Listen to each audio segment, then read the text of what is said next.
Quincy. For those of you who don't know me, I am on the short form team, Tertiary Characters, and the long form team, Professional Strangers. And Quincy here doesn't really do improv in public.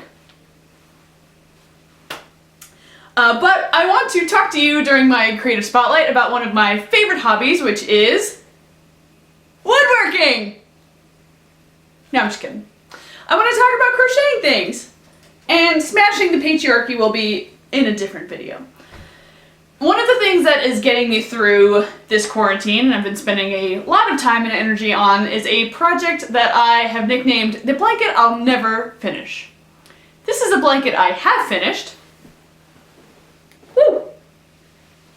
It contains almost exactly 1 mile of yarn, 5,278 feet of yarn. I love it. This is the blanket that I'll never finish. Ooh. Ah. I say that I'll never finish it because it's a very tight weave, it's a thin yarn, it's a much more intricate project than I normally like to do, but it's very beautiful. And it involves a technique called planned pooling. And planned pooling is when you take a yarn like this, just looks like a normal multicolored yarn you find in Michael's or Walmart or whatnot, and it turns into something like this, where you start to see the pattern emerge as you go.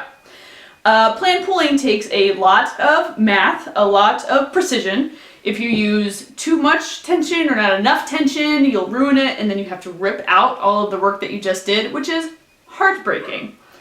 Pooling always goes one of two ways. Either you just start your project and you luck into it and you're like, I'm kind of the best at crochet. Or, in my experience, you try and try and try and try and try and have to keep ripping it out because it's just not working. In fact, I had to go as far as using an online calculator, planpooling.com, where you input your colors and how many stitches per color, and it'll show you how many stitches in a row you should do, what your project will look like. Took a lot of planning, and I do end up ripping out at least as much work as I put into it, if not maybe more than that. All of which is to say, it's the blanket that I might never finish, but I'm getting some pretty good progress in during this quarantine, which is kind of cool, I guess. I also like other fiber-based crafts, which includes making tassels and pom-poms with this weird little tool. In fact, here is a scarf I made for my sister, who is a Ravenclaw, and I've got some little tassels on there that I made for her, even though this requires a little cleanup. It's not done, okay? It's not, I should never have shown you. I'm sorry. It's not ready. I'm also working on my first amigurumi project, which is the Japanese art of making little like crocheted figurines. But my first one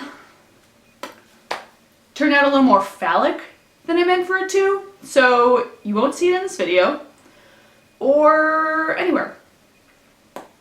I'm going to try again. I'm not the most sophisticated crafter in the world. My stitch marker here is a bobby pin, which I have taken out of my project before to hold my hair back and then put back in.